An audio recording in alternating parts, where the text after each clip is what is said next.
Hello friends, welcome to the success Kendra. Friends, आज इस video में हम लोग बिहार एसएससी सीजीएल वैकेंसी 2022 यानी कि सचिवालय सहायक भर्ती 2022 के लिए फ्रेंड्स बिहार एसएससी में 2011 से लेकर के अब तक जितने भी साइंस के प्रश्न यानी कि विज्ञान के प्रश्न पूछे गए हैं उनको हम कवर करेंगे। देखिए फ्रेंड्स, आप कह सकते हैं कि यह बिहार एसएससी सीजीएल का घटना चक्र है। फ्रेंड्स, साइंस का आज हमारा यह प्रीवियस ईयर का दूसरा वीडियो है।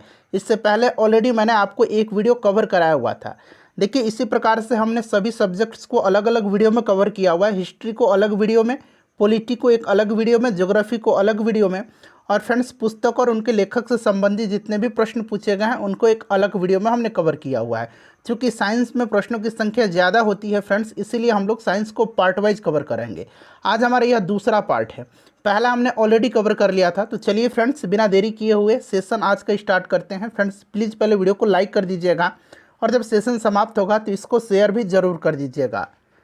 फ्रेंड्स, जैसे कि मैंने आपको बताया कि इस वीडियो में हम लोग बिहार एसएससी सीजीएल वैकेंसी 2022 के लिए 2011 से लेकर के अब तक जितने भी बिहार एसएससी में साइंस के प्रश्न पूछे गए हैं फ्रेंड्स उनको हम कवर करेंगे। आप कह सकते हैं कि बिहार एसएससी सीजीएल का यह घटना चक्र है। फ्रेंड्स, आज हमारा यह साइंस का दूसरा वीडियो है, यानी कि यह पार्ट 2 है। पार्ट 1 को हमने ऑलरेडी कवर कर लिया था। तो अगर आपने पार्ट 1 नहीं देखा है तो देख लीजिएगा, लिंक आपको डिस्क्रिप्शन बॉक्स में मिल जाएगा। क्योंकि साइंस में प्रश्नों की संख्या ज़्यादा होती है, इसीलिए फ्रेंड्स इसको हम पार्ट वाइज कवर कर रहे हैं। ठीक है, आज हमारा यह दूसरा पार्ट है।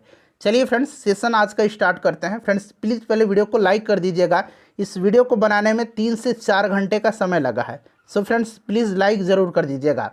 और देखिए फ्रेंड्स, यहाँ पर प्रत्येक प्रश्न के नीचे आपको लिखा मिल जाएगा कि यह प्रश्न जो है किस वर्ष और किस एग्जाम में पूछा गया है। चलिए शुरू करते हैं। पहला प्रश्न पढ़ेंगे कि यदि एक पेंडुलम से दोलन करने वाली घड़ी को पृथ्वी से चंद्रमा पर ले जाएं तो घड़ी होगी। अगर आपको आंसर पता है तो आप आंसर कमेंट बॉक्स में देकर के बताते चलिएगा। साथ ही साथ जो भी मैं एक्सप्लेन करूंगा उसको आप ध्यानपूर्वक जरूर सुनिएगा। इससे क्या होगा कि एक प्रश्न के साथ साथ आपके 2 से 3 प्रश्न जो हैं कवर होते चलेंगे। तो अब यहाँ पर फ्रेंड्स ध्यान दीजिएगा, यहाँ पर T directly proportional to L upon G होता है। अब यहाँ ध्यान से सुनिएगा, यानी कि किसी लोलक घड़ी को पृथ्वी के तल से ऊपर या नीचे ले जाएं तो उसका आवर्तकाल बढ़ जाएगा, यानी कि उसका टी जो है आवर्तकाल है वह क्या होगा, बढ़ जाएगा। अर्थात जब आवर्तकाल बढ़ जाएगा इसका मतलब क्या हो जाएगा, घड़ी सुस्त हो जाएगी, घड़ी धीरे धीरे दोलन करेगी, तभी तो आवर्तकाल बढ़ रहा है। और ऐसा क्यों होता है, क्योंकि पृथ्वी के तल से ऊपर या नीचे जाने पर जी का मान कम होता है। अब यहाँ पर देखिए, ठीक उसी प्रकार से चंद्रमा पर अगर लोलक की घड़ी को ले जाया जाए तो उसका आवर्तकाल क्या होगा, बढ़ जाएगा, क्योंकि चंद्रमा पर जी का मान जो है पृथ्वी के जी के मान का 1/6 गुना है। क्लियर। एक और इम्पॉर्टेंट पॉइंट सुन लीजिए। देखिए फ्रेंड्स, यदि लोलक की घड़ी को उपग्रह पर ले जाया जाए तो क्या होगा। तो देखिए, यदि लोलक की घड़ी को उपग्रह पर ले जाए तो वहाँ भारहीनता के कारण जी इक्वल टू कितना होता है, जी 0 होता है। जी इक्वल टू 0 होगा, अतः आवर्तकाल क्या हो जाएगा, अनंत हो जाएगा। यहाँ जी 0 रख के देखिए, आवर्तकाल क्या होगा, यानी कि टी क्या हो जाएगा, अनंत हो जाएगा। इसका मतलब उपग्रह में लोलक घड़ी काम नहीं करेगी। तो फ्रेंड्स इसको भी ज़रूर ध्यान रखिएगा। और देखिए फ्रेंड्स, आवर्तकाल जो है टी जो है फ्रेंड्स, यह लोलक के द्रव्यमान पर निर्भर नहीं करता है, इसको भी आप ध्यान रखेंगे। राइट आंसर इसका क्या हो जाएगा, सुस्त हो जाएगा। नेक्स्ट क्वेश्चन कर लीजिए। मैं प्रयास करूंगा कि अच्छे तरीके से आपको समझाते चलूं। यहाँ पर देखिए, जब प्रकाश की तरंगें वायु से कांच में होकर के गुजरती है तब कौन से परिवर्त प्रभावित होंगे, यानी कि इसमें से कौन सा जो है परिवर्तित हो जाएगा, प्रभावित होगा। तो फ्रेंड्स देखिए, आपको पता है, आप अच्छे तरीके से जानते हैं कि जब प्रकाश की तरंगें वायु से कांच में होकर गुजरती है तो केवल तरंग दैर्घ्य और उसका वेग प्रभावित होता है। यहाँ पर देखिए, तरंग दैर्घ्य और वेग प्रभावित होगा, यानी कि ऑप्शन नंबर इसका डी राइट आंसर हो जाएगा। आवृत्ति जो है बदलती नहीं है। क्लियर। चलिए, राइट आंसर इसका ऑप्शन नंबर डी हो जाएगा। नेक्स्ट क्वेश्चन है कि निम्न में से कौन सा पदार्थ जो है नाभिकीय रिएक्टर में मंदक का काम करता है। मंदक का काम जो है कौन करता है। अब यहाँ पर थोड़ा सा आप ध्यान से सुनेंगे।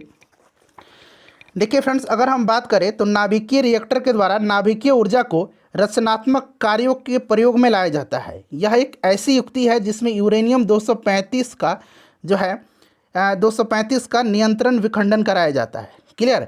अच्छा, प्रथम नाभिकीय रिएक्टर का जो खोज किया था, आविष्कार किया था, एनरिको फर्मी ने किया था। क्लियर। ध्यान रखेंगे इन सभी पॉइंट्स को।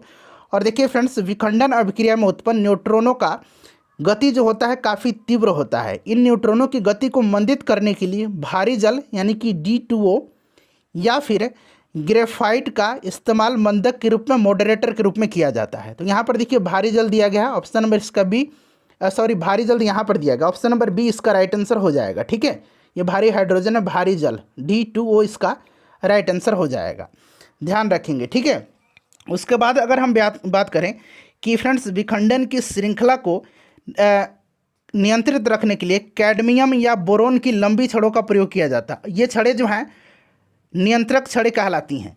इन सब पॉइंट्स को ध्यान रखेंगे। चलिए आगे बढ़ेंगे। नेक्स्ट क्वेश्चन है कि निम्नलिखित में से कौन सा भारी पिंड सायंकाल या रात्रि में, सायंकाल यानी संध्या में या रात्रि में आकाश में सबसे अधिक चमकता है। तो देखिए यह जो ग्रह है यह शुक्र ग्रह है, ऑप्शन नंबर इसका डी राइट आंसर हो जाएगा। शुक्र ग्रह को सबसे गर्म ग्रह भी कहा जाता है, इसको भी ध्यान रखेंगे। और फ्रेंड्स इसको सुबह का तारा यानी कि भोर का तारा और सांझ का तारा कहा जाता है। इसके पास कोई भी उपग्रह नहीं है, इसको भी आप ध्यान रखेंगे। चलिए अगला प्रश्न है कि निम्नलिखित में से कौन सा बर्ड फ्लू वायरस, जिसे एवियन फ्लू वायरस भी कहा जाता है। तो यहाँ पर देखिएगा H5N1, ठीक है, H5N1 इन्फ्लुएंजा वायरस एक प्रकार का जो है यह वायरस का उप प्रकार है, जिससे एवियन फ्लू वायरस भी कहा जाता है। यह पक्षियों के द्वारा फैलता है तथा बर्ड फ्लू रोग का कारक होता है। तो H5N1 यहाँ पर देखिएगा H5N1 ऑप्शन नंबर ए में दिया गया है। नेक्स्ट क्वेश्चन है कि इंसुलिन उत्पादित होता है, बताइएगा इंसुलिन उत्पादित होता है। तो देखिए फ्रेंड्स इंसुलिन का उत्पादन जो है यह कहाँ से होता है, तो अग्नाशय से होता है, यानी कि पैनक्रियाज से होता है। और अब भोजन करने के बाद जब रक्त में शुगर और ग्लूकोज की मात्रा बढ़ जाता है तो उस समय उस बढ़ी हुई शुगर को नियंत्रित करने के लिए इंसुलिन का स्राव होता है। राइट आंसर इसका पैनक्रियाज हो जाएगा, ऑप्शन नंबर डी। अगला प्रश्न है कि हाइड्रोजन के समस्थानिकों की संख्या बताइएगा, कितनी होती है हाइड्रोजन समस्थानिकों की संख्या। तो यहाँ पर राइट आंसर इसका क्या हो जाएगा, देखिए हाइड्रोजन समस्थानिकों की संख्या जो होती है वो 3 होती है। कितनी होती है, 3 होती है।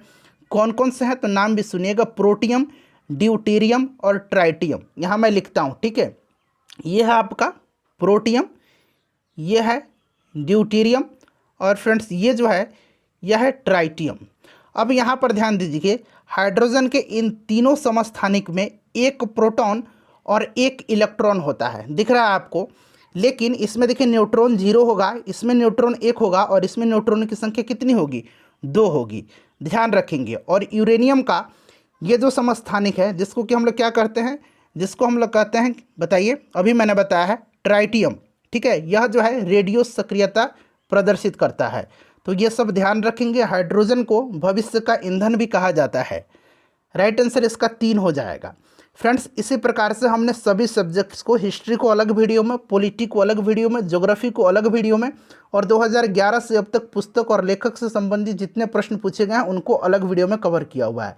प्रैक्टिस सेट हम लगातार कवर कर रहे हैं फ्रेंड्स, लिंक डिस्क्रिप्शन में मिल जाएगा, सभी वीडियोज़ का देख लीजिएगा। पिच ब्लेंड किसका एस्क है, तो पिच ब्लेंड जो है यह यूरेनियम का है। किसका है, यूरेनियम का प्रमुख एस्क है। यूरेनियम को जो है आशा धातु कहा जाता है, मेटल ऑफ होप कहा जाता है। नेक्स्ट क्वेश्चन कर लेंगे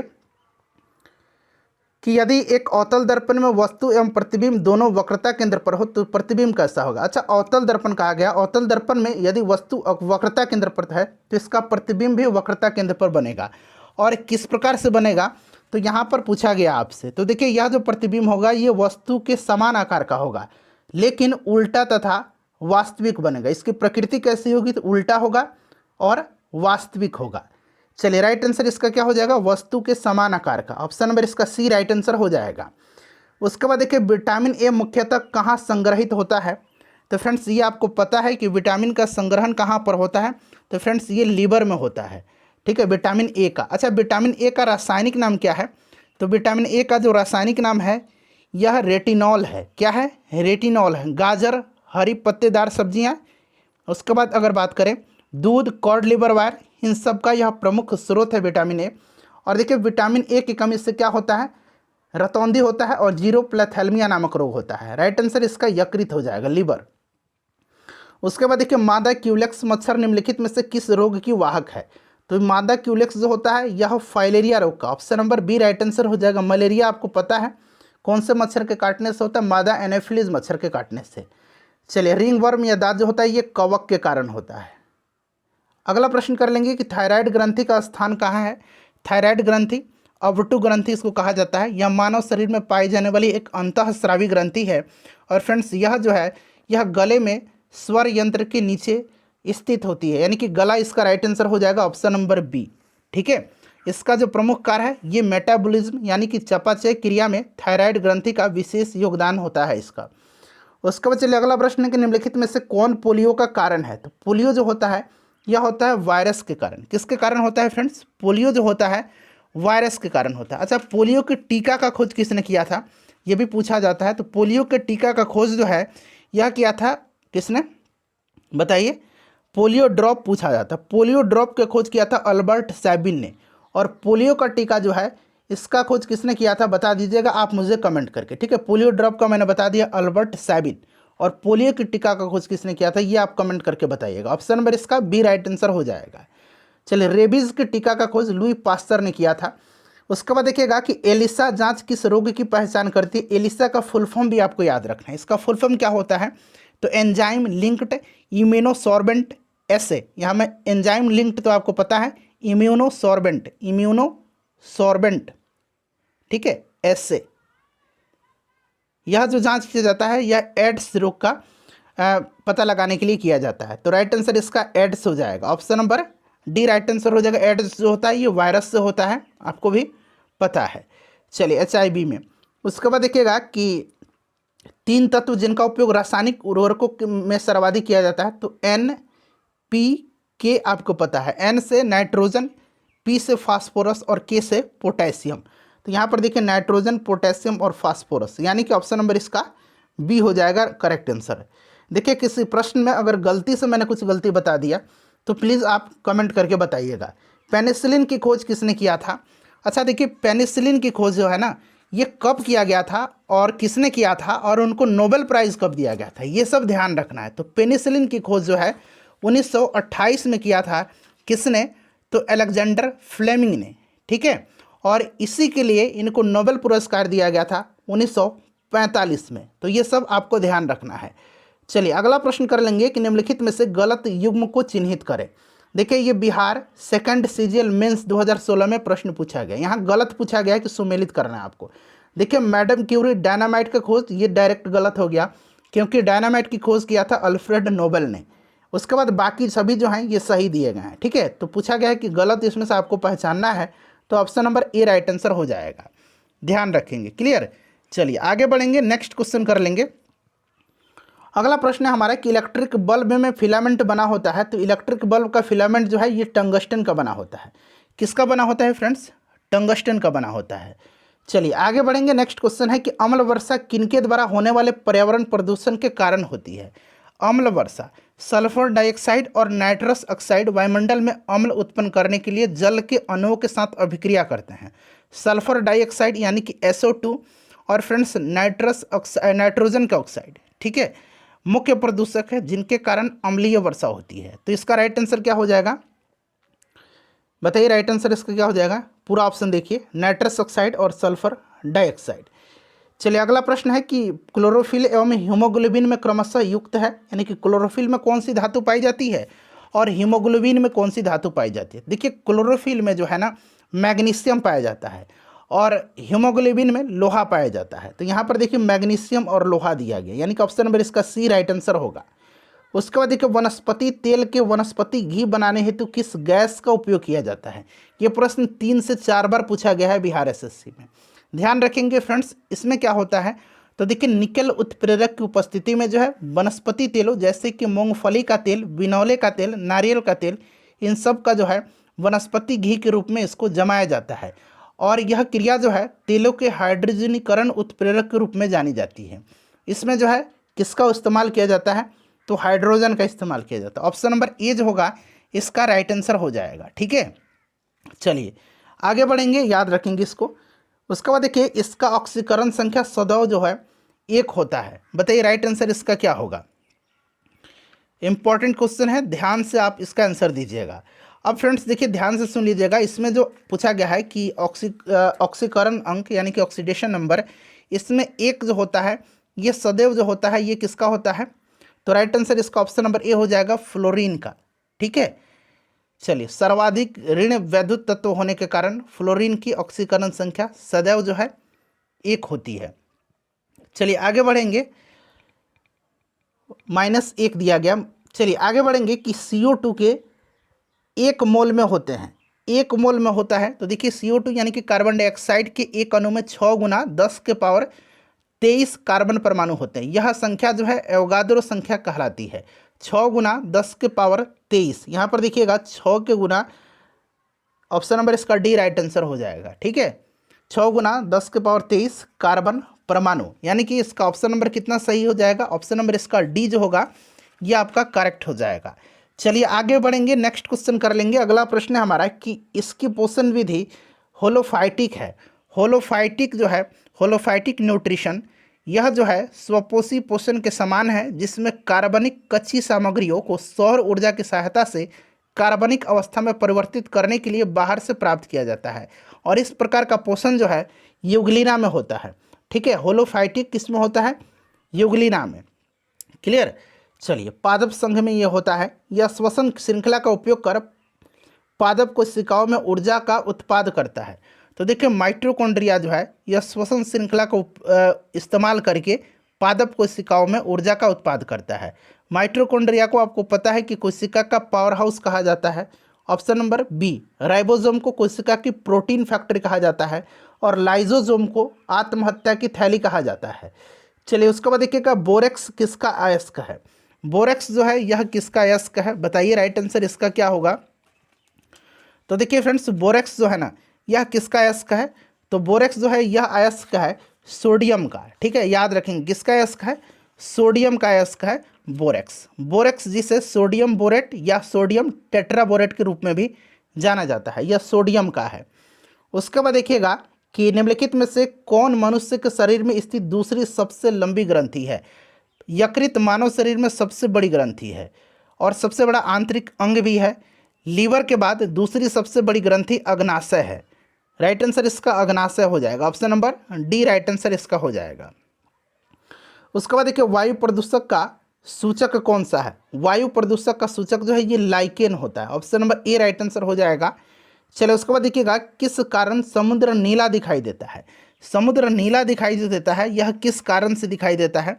बताइए राइट आंसर इसका क्या हो जाएगा? तो प्रकाश के प्रकीर्णन के कारण। किसके कारण नीला दिखाई देता है? तो प्रकाश के प्रकीर्णन के कारण जो है समुद्र नीला दिखाई देता है। चलिए आगे बढ़ेंगे, नेक्स्ट क्वेश्चन कर लेंगे कि बेकिंग पाउडर के रूप में किसका उपयोग किया जाता है? तो बेकिंग पाउडर यानी कि खाने वाला सोडा इसको कहा जाता है। इसका फॉर्मूला होता है NaHCO3 होता है। ठीक है, राइट आंसर इसका क्या हो जाएगा? Sodium bicarbonate. सोडियम बाइकार्बोनेट, यहाँ पर ऑप्शन देख लीजिए सोडियम बाइकार्बोनेट। चलिए आगे बढ़ेंगे कि मानव शरीर में गुणसूत्र कितने जोड़े पाए जाते हैं? जोड़ा पूछा गया, गुणसूत्र की संख्या पूछता तो 46 हो जाता, जोड़ा में पूछेगा तो 23 होगा। ठीक है, इसको आप ध्यानपूर्वक इस तरह के प्रश्न को पढ़िएगा। चलिए आगे बढ़ेंगे, नेक्स्ट क्वेश्चन करेंगे। और गुणसूत्र जो है यह मानव के अनुवांशिक गुणों का वाहक माना जाता है। अगला प्रश्न हमारा कि प्रकाश संश्लेषण की क्रिया अधिकतम होती है किस रंग के प्रकाश में? तो देखिए प्रकाश संश्लेषण की क्रिया जो है यह अधिकतम होती है लाल रंग के प्रकाश में। किस में? लाल रंग के प्रकाश में। लाल रंग का तरंग दैर्ध्य होता है सबसे ज़्यादा होता है, इसको आप ध्यान रखिएगा।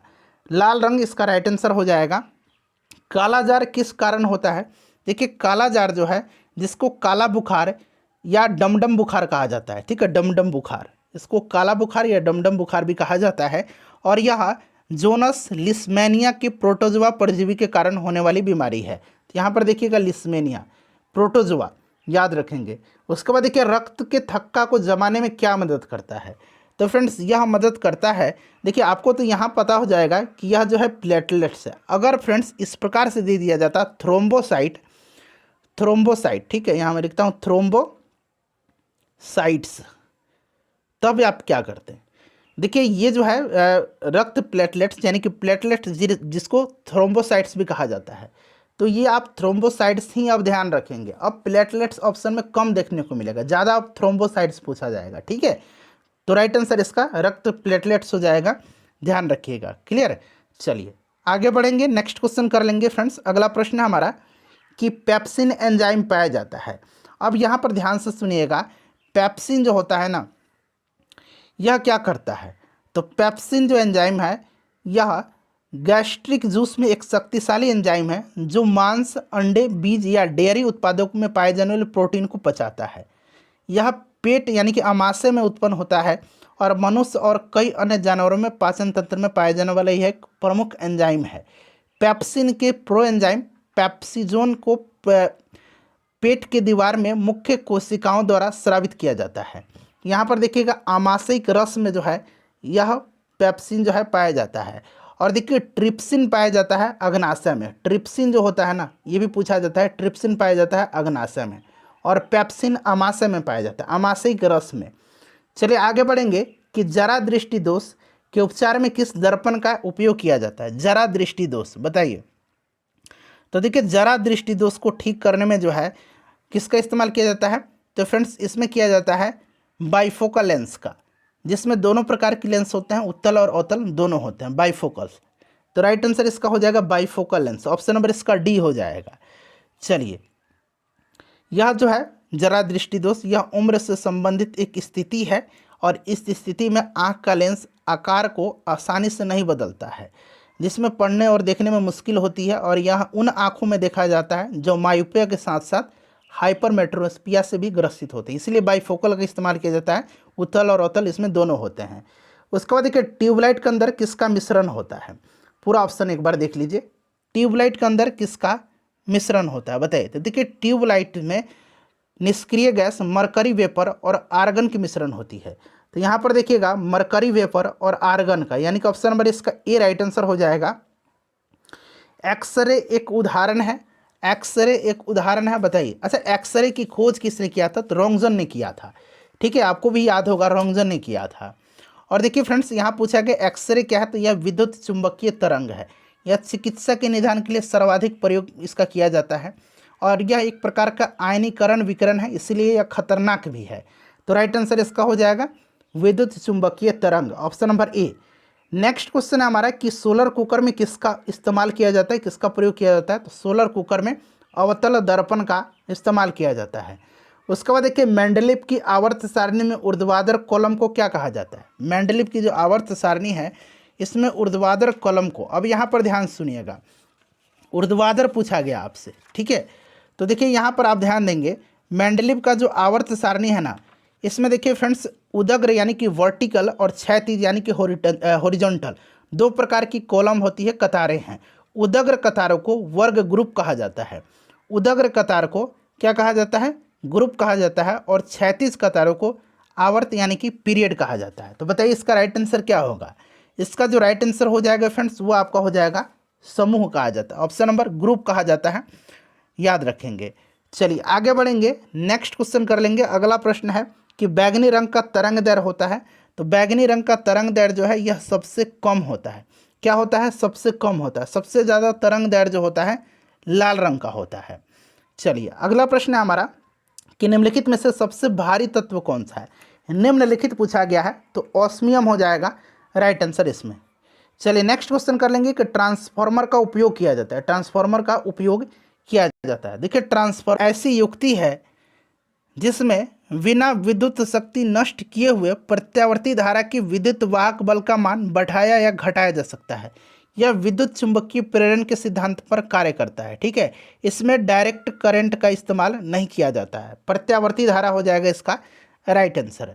चलिए आगे बढ़ेंगे, नेक्स्ट क्वेश्चन कर लेंगे कि एक कोशिका की आत्महत्या की थैली है।